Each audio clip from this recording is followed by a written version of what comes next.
All right, we're on the chapter called The Master's Birthday. We're on page 703, just about halfway down the page. And we've been having a question and answer session here where the Brahmin has been talking about bhakti yoga and the different types of yoga and the different types of practices necessary for realizing God, right? And in this whole process of realizing God, we're just trying to know who we are. What is our relationship with this creation and what is the nature of the creation, and am I separate from it or part of it? So these questions have been going back and forth. And the last question we had last week, a Brahmin asks, can anyone but a Brahmin achieve perfection, right? Because in traditional Orthodox culture, it was thought that only the Brahmins were able to reach these spiritual realizations, right? And there's two things that came out of that. One is that basically Vivekananda, the master, redefined Brahman and said that it's not a hereditary office that is held, and that comes with privileges.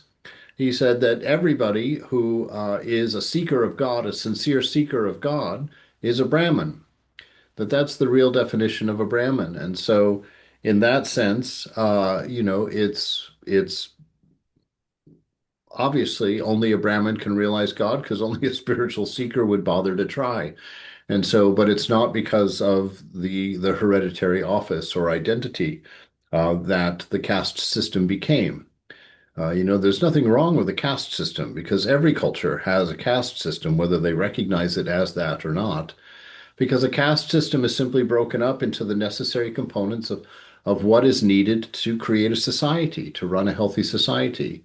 You're going to have your military, you're going to have your merchants, you're going to have your religious folks, you're going to have your unskilled labor, right? And so each of these groups is necessary, and some cultures formalized it and some didn't, right?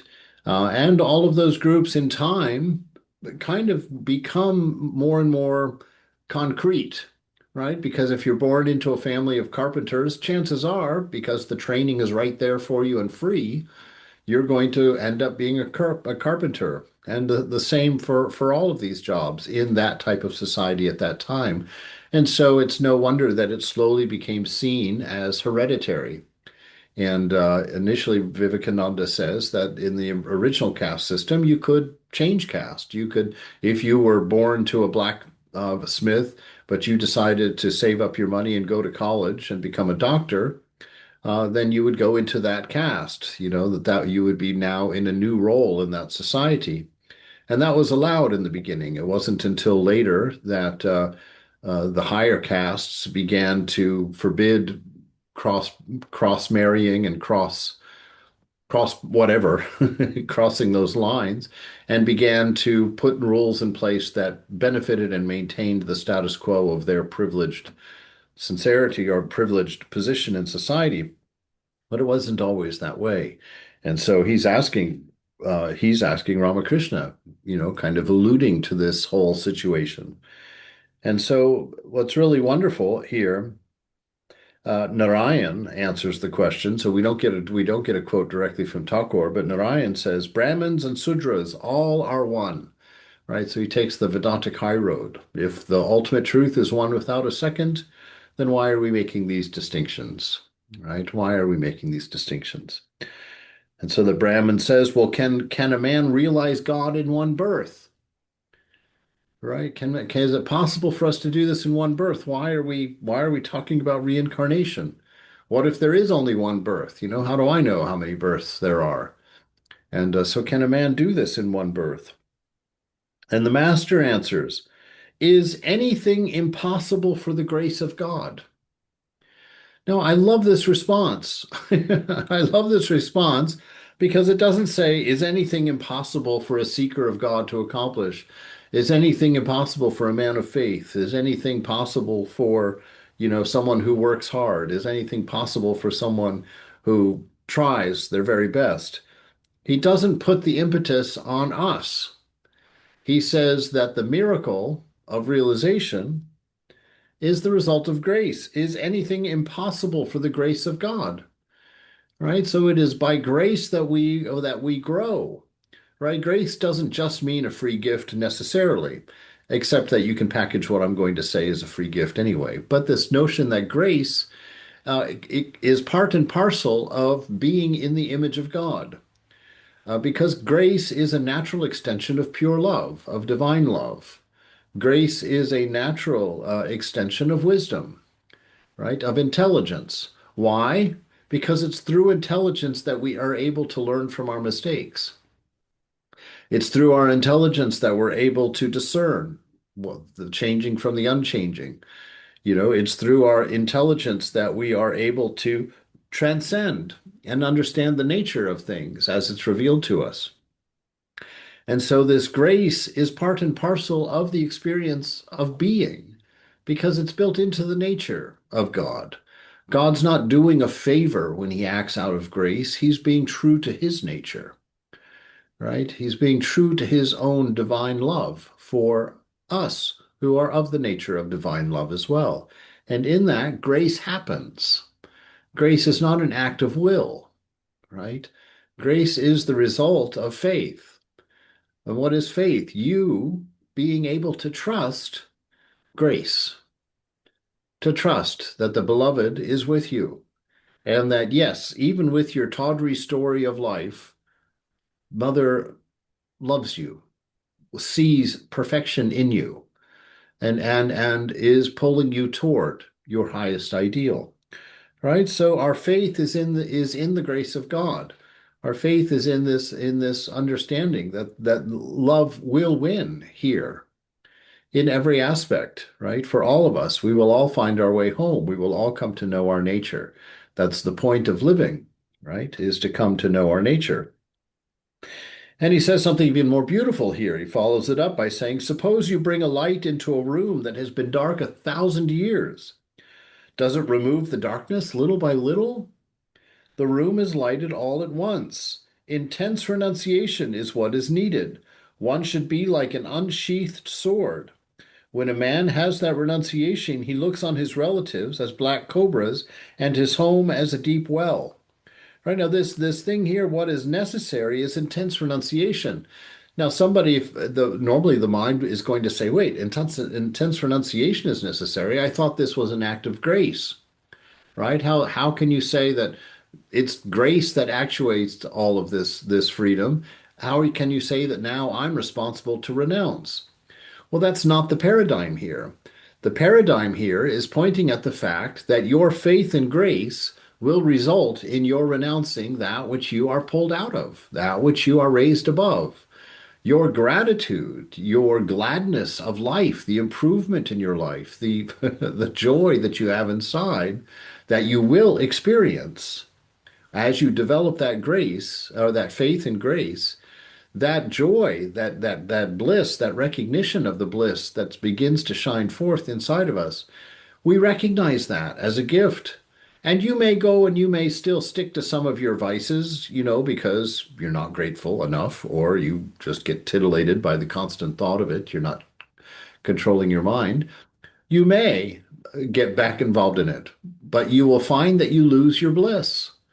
You will find that you lose your peace of mind, right? There's a great scripture that says, no one who excites their body into passions will find inner peace. It's impossible to find inner peace. And as you watch that, and as you experiment with that, and as you begin to learn that, you're like, oh, wow, now my renunciation makes sense. I've been given grace. I've been lifted out of that tawdry mess. I'm enjoying this, and my gratitude pushes me forward by maintaining my renunciation. I'm glad and great about being complete, about finding an inner stability, about finding an inner source of love. I love the fact that I'm self-contained, that I don't have to go out and beg the world for anything to make me whole, to make me what I am, right? And so it's that grace that we access through faith that then produces renunciation to keep the things that we've been lifted out of by grace out of our life, right? Out of our life. And as we are renouncing and pushing these things out of our life, we're not paying attention to what we're getting rid of. We're not paying attention to what we're leaving behind. The renunciation never becomes the point. Renunciation is a byproduct of the gratitude which grace affords you, right? And so your renunciation is about what you're going toward. Your renunciation is to keep your moment polished, to keep your moment free of the distraction that caused so much suffering in your life. The running after things in the world, thinking that we'll get something from them that will make life fulfilling. We come to know that that's not true. And so renunciation, is awakened in that clarity. And we walk away from the toys that blinded us. We walk away from the stories that distracted us and the things that prevented us from finding what grace gave us, from finding what grace allowed us to experience, right? And in that, fortifying our renunciation so that we don't return to that which grace has freed us from, right? So, anything impossible for the grace of God? No, it happened, and it doesn't happen slowly, right? It's not, he makes this point here, light, when you bring a light into a room that's been dark 1,000 years, does it remove the darkness little by little? No, the room is lighted all at once, so he's saying that the realization is a momentary aha, because it's not the result, it's not an effect with a cause, right? That's why he's saying it happens all at once. It's not that you build it. You don't build your realization, right? It's almost like you're putting in a staircase to look over a wall, right? It's like when you get to the top of that wall, boom, you see it all. You can see over the wall, right? But the top of the wall was always there, you know. We just had to get the staircase up, as it were. Right? Does it work? Does it remove the darkness little by little? No, the room is lighted all at once. Intense renunciation is what is needed.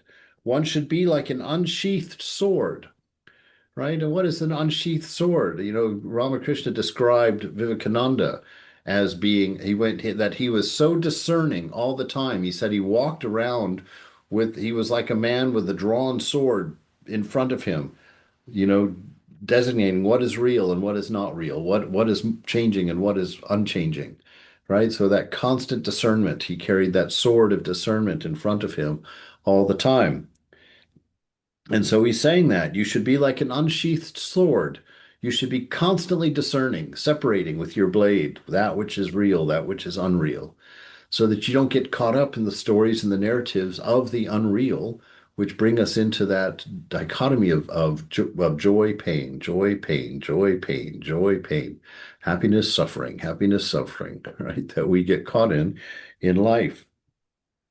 So you should be like an unsheathed sword. When a man has that renunciation, he looks on his relatives as black cobras and his home as a deep well. This is to say that we're going to change the way that we perceive the world, right? And it's not that it's necessary for your relatives to become black cobras, but you begin to realize that, through these old relationships, through these old habits that dwell in family relationships, especially. You'll go home, your mother, you could be 60 years old, and you go home, your mother's still going to sit you down and give you cookies and milk at 3 o'clock in the afternoon. Why? Because she's your mother. And so for a spiritual seeker, that's damaging. I mean, as a story, it's sweet, right? It's the extension of love from your mother. So there's nothing in the thing that's wrong. But if you're trying to break identity, if you're trying to remember constantly that you're not the body and you're not the mind, and your mother is hugging you and calling you her baby, how will you forget that? Right? And so we find that sometimes we go live in a monastery for a while, you go home for Christmas or something like that, and you come back and there's a lull because you took a big hit. You became the child again. You returned to your old ways. Your samskaras were awakened for that week at home. Right? And so someone who's deep into this practice starts to see that. It's like, no, that's poison for me to go home right now. It won't always be. When you come to your realization, when you've come to a place where you are in the constant thought of God, then nothing can harm you, right? And so it's not that keeping away from your family is the ideal. No, this is one of those fences that we put around young trees, right? So in the beginning, we separate from those things that distract us, those things that reinforce our identity with body, mind, those things that reinforce our gender, reinforce our age, reinforce our all of our attachments, right? We start to recognize those things and we see that they damage us and we experience that damage. You experience it. You know, if you're doing great spiritually, you're sitting there every morning doing your practices and you're just filling with bliss, right? Because you're controlling your senses, you're controlling your mind, you're doing the practices, you're hanging out with holy company, and you're just having a great time, right? And then an old friend comes to town, hey, meet me down at the coffee house. And you go down to the coffee house and somehow, you know, you just get caught up in old things and start talking about the old days and all the old parties you used to go to and what happened here and there. And then you go try and meditate that night and you find you can't hold the mind steady, right? And you're like, oh gosh, I'm not going to do that again, right? Look what that did to my practice. I can't find my bliss. I can't find my contentment in being right now. All I can think about is going out again sometime, right? And so he goes on, he gives you a teaching here how to maintain this. One should pray to God with a sincere longing. God cannot but listen to the prayer if it is sincere, right? So we're in that constant relationship with God. That's what we do with that last little bit of ego. We put it in relationship to God. How? Through prayer, right? Through a constant remembrance, a communion with the divine. A silent and constant recognition of the divine presence is the best kind of prayer, right? And God can't resist that, right? God can't resist because he wants to be with you as much as you want to be with her, right? So everybody is sitting in silence and pondering Sri Ramakrishna's words. And the master turns to Atul and he says, what is worrying you? Is it that you haven't that grit, that intense restlessness for God? Right? You can see Atul sitting there being concerned with all of this talk. You know, oh, a grand renunciation is necessary. Oof, gosh, oh, I'm so bad at that. I've tried that 1,000 times. I can't get anywhere. Right? So it's written on his face, and Thakur sees him. And so Atul says to him, well, how can we keep our minds on God? You know, how am I supposed to live in prayer like that? How am I supposed to do that? And look, the master gives him an answer. And this is probably one of the most important things we'll read today. The master, Abhyasa Yoga, the yoga of practice. You should practice calling on God every day. It is not possible to succeed in one day. Through daily prayer, you will come to long for God. Right? And so this is one of those things. Patience, forbearance, you know, is very important. This is a long-term game. That can't really be said. We can't define it that way because it like you don't know when that light switch is going to go on. You see, because in the way that he tells that story, you know, if you're in a dark room that's been dark for 1,000 years and you turn on the light, it lights it in a second, right? But it may take you 999 years to find that light switch. Right? And so you do all that practice. Your practice is to run around the wall, running your hand up and down where the light switch should be. You're feeling it, looking for it, you know. By the way, this is one of those things I've recognized about Vedanta centers. They always put their light switches in the weirdest places. Always. And sometimes, like in the San Francisco Center, in the main temple there, we have light switches that they don't know still to this day. It's been there, you know what, 50 years now. And to this day, they don't know what those light switches do. Nobody can figure them out. So this notion, you know, yes, you're in a dark room. We're all in a dark room right now. And our practice, whatever our practices are, is really just walking around the room and looking for the light switch, right? So you're sitting there and surrendering. You're letting go of everything. Not this, not this. I'm not this. I'm not this. And you're remembering the presence of God. And I'm sitting here with the beloved, and I'm talking and praying and sharing and opening and the whole process. But really, what you're doing is just trying to find that light switch, right? And when you find that light switch, it took you 900 years to find it. And you think, oh my God, I did 900 years of practice. And then you go tell everybody, oh, you have to practice for 900 years to do it. But then some little kid stands up and his head bumps the switch and he gets it immediately. No, no practice at all. Right? We're like, hey, what's going on? And God says, yeah, I told you it was a matter of grace. When you find the switch is when you find the switch, but don't make the mistake of thinking that it's your work that made you find the switch, right? When it was time, you found the switch, and there it was. And so, but it doesn't happen in a day, and it may not happen in 2 days. It may not happen in a week or a month of Sundays. You just keep going. You have to be patient. You have to be patient. Know that you will find the switch, so you keep looking. Don't get spoiled and sit down and pout. Actually, Ramakrishna says you can sit down and pout and demand your realization. He says that's tamasic bhakti. God will still hear that. God respects that. But this sentence I just find very beautiful. It's not possible to succeed in one day through daily prayer, right? Through this daily interaction or communion. It's interaction at first. We pray to God, we wait for answers, we share our feelings, we talk about our scenarios that are going on and how we hope they turn out this way or that way, and will you help us and heal that person and keep me well? And initially it starts out that way.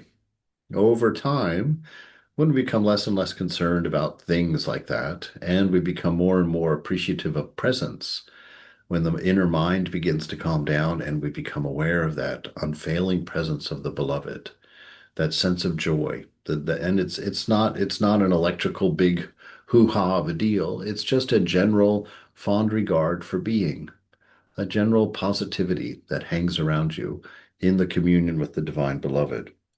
And that, hanging out in that atmosphere, slowly builds in us this longing for God, this longing to be in that state of bliss, our natural state, all the time. And the things of the world become less and less appealing for us until one day we learn how to sit in an empty room by ourselves and find joy through nothing, right? Because we are in touch with our nature. How can you feel that restlessness if you are immersed in worldliness day and night? Right? So the reason you don't have that restlessness for God, the reason that you don't have that longing for God, he tells you here, it's because you're immersed in worldliness day and night. What is it to be immersed in worldliness? It's to be immersed in your senses. When you sit there and go through YouTube shorts, you're immersing yourself in worldliness. When you sit there and read the newspaper, you're immersing yourself in worldliness. When you go to the office and run around doing your job all day without thinking of the divine, without any practice or means of reminding yourself, you're immersing yourself in worldliness. You turn on the radio in the car on the way home, right? And that's immersing yourself in worldliness. And what's contraindicative to that? Don't turn on the radio in the car. Do your mantra as you're driving home. Use the silence to remember the presence of God and sit there and drive home, remembering the presence, right? Instead of laying in your bed, now the lesson's getting personal for me now, Instead of laying on your bed and picking up your computer and flipping through some more YouTube shorts, do some practice, do some reading, right? Remember the old days when we had these things called books. And we'd sit in a nice easy chair and read instead of, grabbing a computer and wasting our time on a video game or on a whatnot. Right? So pick up a book and read. Be holy company. Books are holy company. Spiritual books are holy company for you. Right? So he's just asking you, how can you feel that restlessness if you are immersed in worldliness day and night? Formerly, Jadu Malik enjoyed spiritual talk. He liked to engage in it himself. But nowadays, he doesn't show that much interest. He surrounds himself with flatterers day and night and indulges in worldly talk. It was dusk. The lamp was lighted in the room. Sri Ramakrishna chanted the divine names. He was singing and praying. See, there's the practice. It's the end of the day. He's got extra time. What's he doing? He's chanting the divine name. He's singing and he's praying, right? And I can see him. We know that he sings and dances, probably dancing around his room, looking at the pictures, clapping his hands, chanting the names of the deity in each of the photos, right? Just generally celebrating God, the presence. He says, chant the name of God, chant the name of Hari, repeat the name of Hari, and sing the name of Hari. Again, he said, Rama, Rama, Rama. And then, O mother, thou dost ever enjoy your eternal sports. Tell us, O mother, what is the way? We have taken refuge in you. We have taken shelter at your feet. Right? Again, there's the reference to grace. Right? How does grace look from our angle? God is giving grace. That's him. But from our angle, what are we doing? We're taking refuge, right? We're taking shelter. We're not trying to build a spiritual life. We're not trying to build a tower to heaven. We're not trying to forge a path to realization. We're taking shelter. What is shelter? It's an act of surrender. It's an act of letting go, right? It's an act of silencing mind, letting go of all these distractions. Right? And look at how he talks to God. I mean, look at how many names he uses of God here in just one little paragraph. He says, call on Hari, repeat the name of Hari. And then he's repeating the name Rama, Rama, Rama. And then he tells you to call on Mother. Oh, Mother, you always enjoy your eternal sports. Right? Tell us, O Mother, what is the way? We have taken refuge in you. We've taken shelter at your feet. Right? And so God in all of his forms, his myriad of forms, right? We learn to see literally everything out there is the divine. And when we enjoy the beauty of nature, instead of enjoying the beauty of nature, enjoy the beauty of your divine, right? Enjoy the beauty of the presence, right? That is indicated in all the beauty of the creation, right? Everything in the creation, everything that the senses can pick up on is meant to point you toward the divine. If you see it correctly, if you see it as it is, you know you are only seeing God. And that is all you can learn about by looking at the creation, is about the nature of God, the nature of the divine. Finding Girish restless, Sri Ramakrishna remained silent a moment. He asked Tej Chandra to sit near him.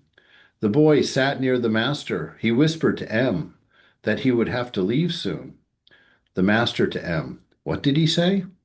M, he said that he would have to go home. Master, why do I attract these boys to me so much? They are pure vessels, untouched by worldliness. A man cannot assimilate instruction if his mind is stained with worldliness. Right? This is the thing. As we get stained with worldliness, what does that mean? That means that we think in worldly ways. We start to think in terms of cause and effect all the time. We're always working for a result all the time, right? We're always remembering old things and hanging out in our old memories, right? We're always seeing something missing in the present. We need a bigger house. We need to add a room. We need to paint a room. We need a new car. We need a pool, right? Just a constant growing list of things that the mind is picks up when you're sitting there seemingly harmlessly, like I noticed when I here in Montecito, we get these really slick magazines. They're just really well done, beautiful color pictures, all the pages shiny, and they're just basically ads for all of these homes that are for sale, these beautiful big homes around us that are for sale. And in there, all of the furniture shops have pictures of all of their wonderful furniture, and there's ads in there for the right type of clothing to wear if you're going to live in one of these beautiful homes, right? And then there's ads for vacations, and they look marvelous, right? And if you sit there and make a habit, even if it seems harmless at first, right? Just flipping through the magazine. Eventually, if you make that a regular practice of exposing yourself to those, ideas of those vacations, ideas of owning homes like that, ideas of wearing clothes like that, those sunglasses, right? Slowly, slowly, those start to get absorbed into your mind, images of these things, and the ego attaches to it. And so he's saying, a man cannot assimilate instruction. You cannot understand the scriptures. You cannot understand the implications of spirit if your mind is engrossed in things of the senses. You're looking the wrong direction. It just can't happen, he says. Right? And he tells you, well, what's he trying to tell you? He says, well, milk can be safely kept in a new pot, but it turns sour in a pot in which the curd has been made. You may wash it 1,000 times, a cup that has held a solution of garlic, but still you cannot remove that smell, right? And there's a place where he says this in front of Girish Ghosh, and Girish Ghosh is really wounded because he certainly lived that kind of life that spoiled the milk in his pot, there's no doubt. And so he says, when Ramakrishna makes that statement, Girish says, well, God, how am I to have any hope at all? How will I ever remove the smell of garlic from my cup? Right? And Ramakrishna says there's only one way, and that's to burn it out with sadhana, right? Raise the temperature and burn that smell out of the cup through your practice, through your effort to know God, right? And through that effort, you learn to control the mind. Through that effort, you learn to focus, you learn to discern.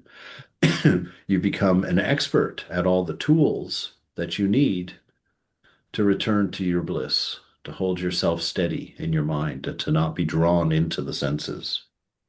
So it's only japa, Swamiji? No, it's all of those practices, singing the names and glories of God. It's prayer, it's japam, it's singing holy songs, it's reading scripture, it's hanging out with holy people, it's going to lectures, listening to lectures. But most of the work done is done really just when you sit silently, consciously in the presence of God. And when you learn to be the observer, the witness inside, all of these truths of the scriptures you can see firsthand through discernment.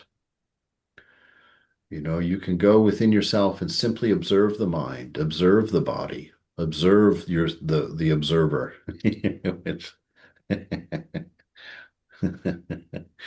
That's kind of funny. I always chuckle when I say the impossible things.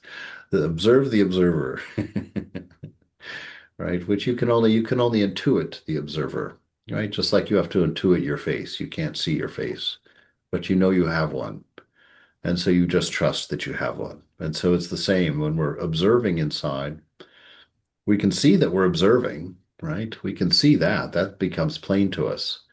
But who is that observer? That's hidden from us, right? That's hidden from us. We've given it a name, our ego name, and we think that's the observer, but the observer is actually God, right? That observer is that light of awareness. It is that, Mm. right? And that cannot be defined. It cannot be trapped in a form or in an attribute, right?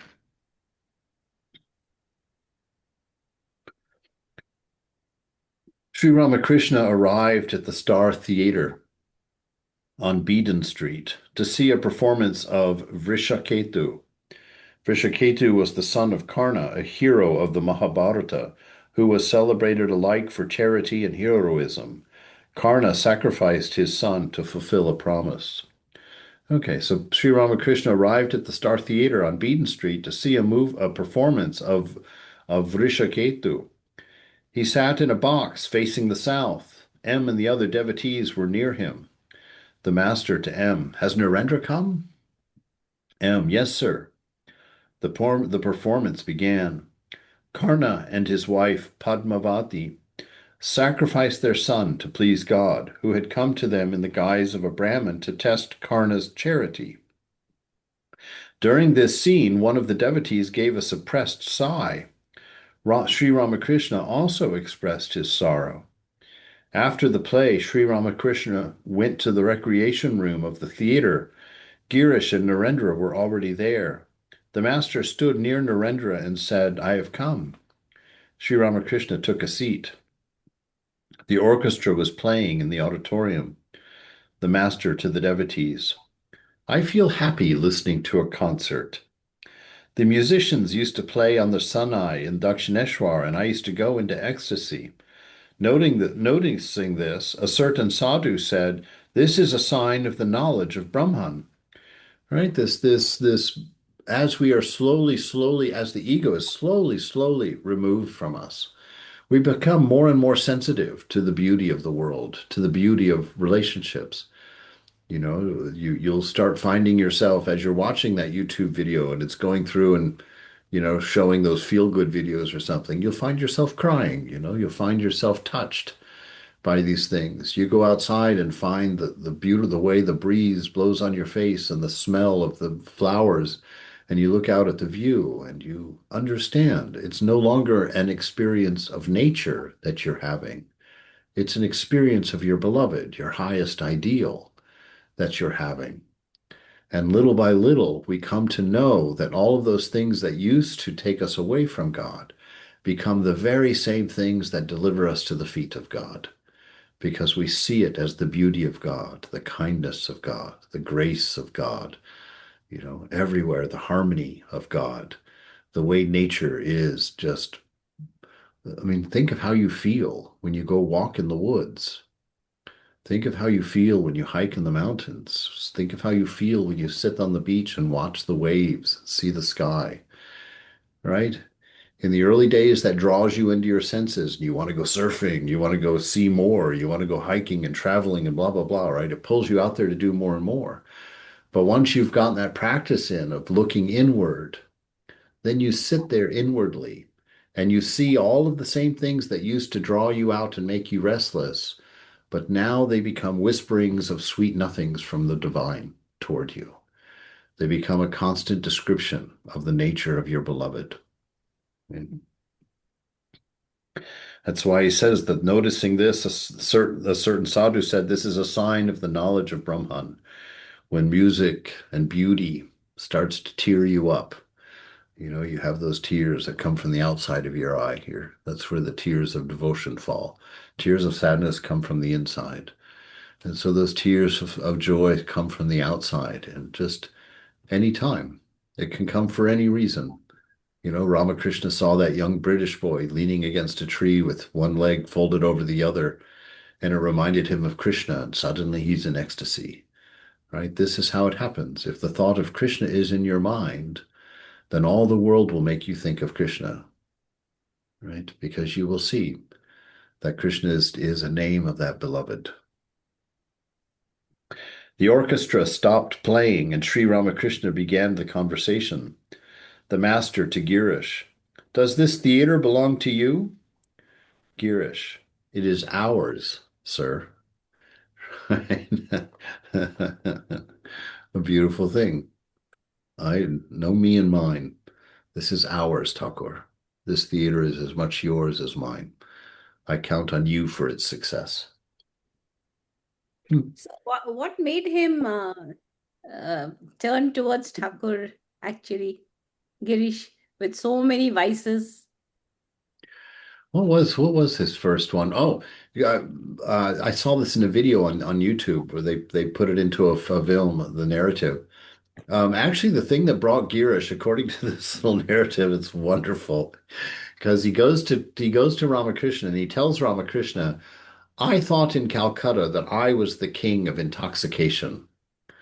You know, I drink and I enjoy my drinking and I drink for my intoxication." And he says, "And then I met you, and I have never had an intoxication of joy and bliss like you.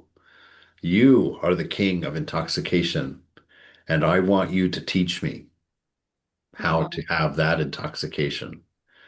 Right? And so it says that Ramakrishna smiles, a big smile, and says, "Yes, come, I can give it to you." And Girish jumps in excitement, but stops immediately. And he goes, "But do I have to quit drinking?" And Ramakrishna laughs and says, "Oh, that's just an external thing. Mother will remove that when she's ready." Right? Don't make this about the renunciation. Religion is not about the renunciation. Religion is about what we're going toward, right? He says, put your eyes on that. Put your eyes on this intoxication and let's go, right? The drinking will fall away of its own accord because it can't give you anything like this, right? It can't give you anything like this.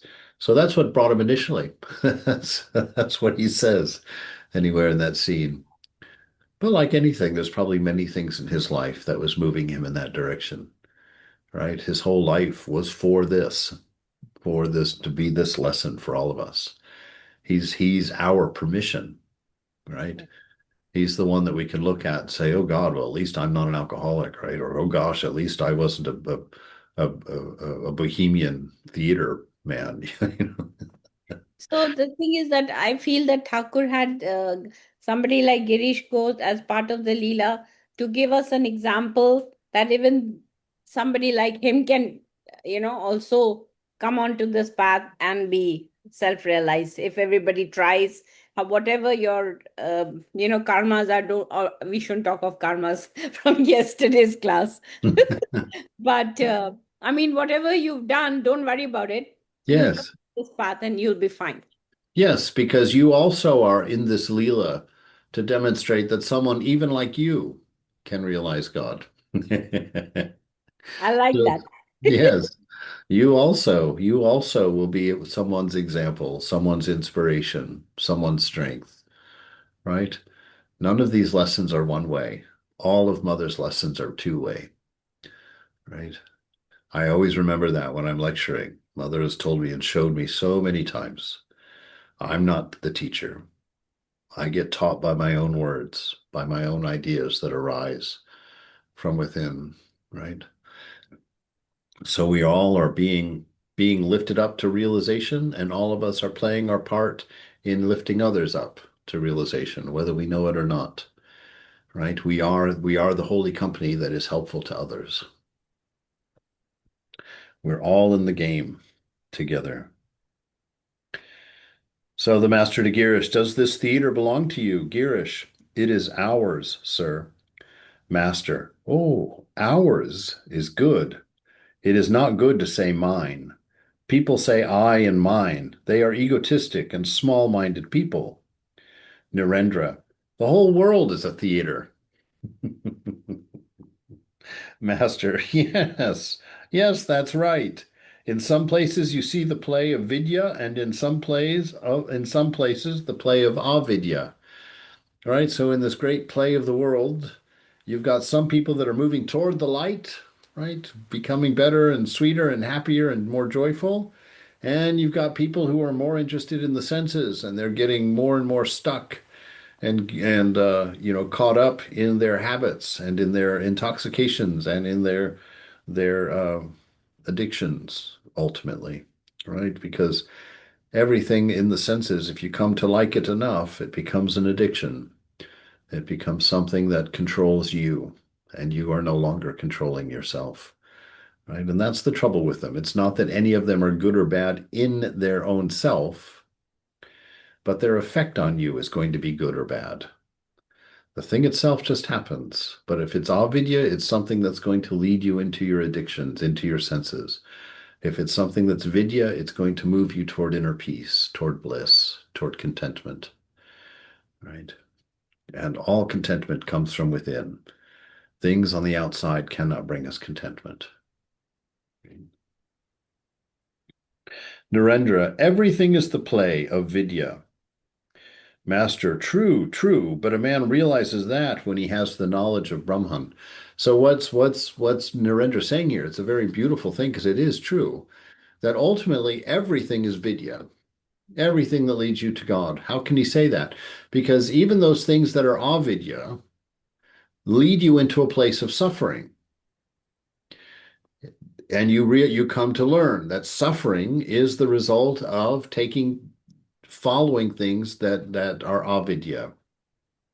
And so what they do is then return you to vidya. They bring you to repentance. They bring you to renunciation. And so even though something was avidya and took you into the dark, when you got into the dark and started to suffer from it, you turned around and came out of the dark. And so even that avidya became vidya for you. And so he's a seer from that perspective because Narendra is way ahead of everyone else. So he's like, everything is vidya, right? This universe is meant through suffering to bring you into the light.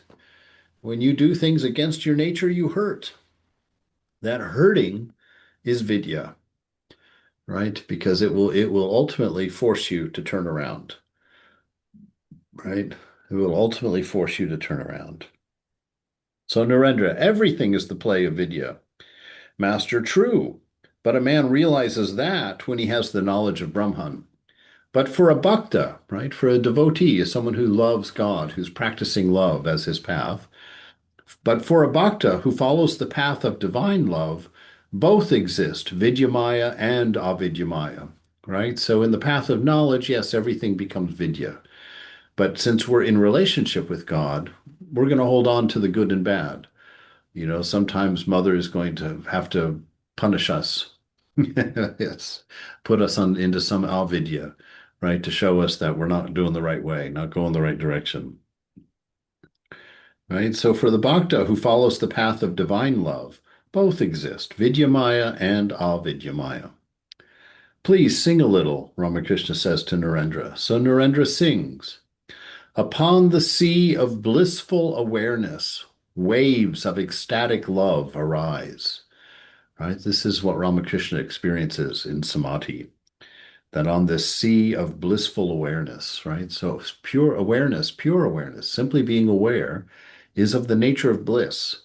And that's why I say if you just sit and become aware of your existence, just sit and contemplate what does it mean to exist. I have found that that's the fastest way to get a sense of your inner bliss, is to sit and just be silent and just think, open your experience self to the experience of being right now. Stretch yourself out and make your mind aware of the whole body, aware of the whole room around you.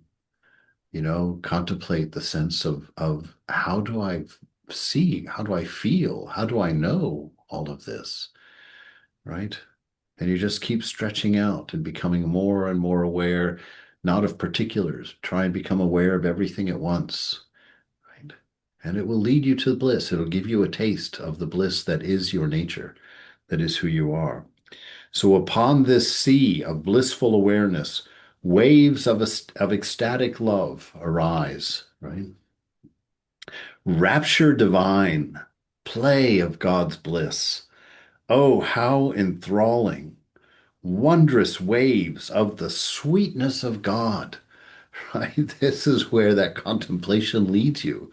This is where your meditation, your mantra leads you to a place where you can just experience the wondrous waves as that mantra becomes more sincere and your focus becomes deeper and more profound. You start to become more aware of these internal subtleties, and you will have this experience of these wondrous waves of the sweetness of God, ever new and ever enchanting, right? Because they are always in the moment. They're always new. The moment is always new. Wondrous waves of the sweetness of God, ever new and ever enchanting, rise on the surface, ever assuming forms ever fresh. Then once more in the great communion, all are merged as the barrier walls of time and space dissolve and vanish. Dance then, O mind. Dance in delight with your hands upraised, chanting Lord Hari's holy name. Right? What more could you want? What more could you want? All right. It is 5:30. Since I took you over 15 minutes yesterday, today we'll stop on time.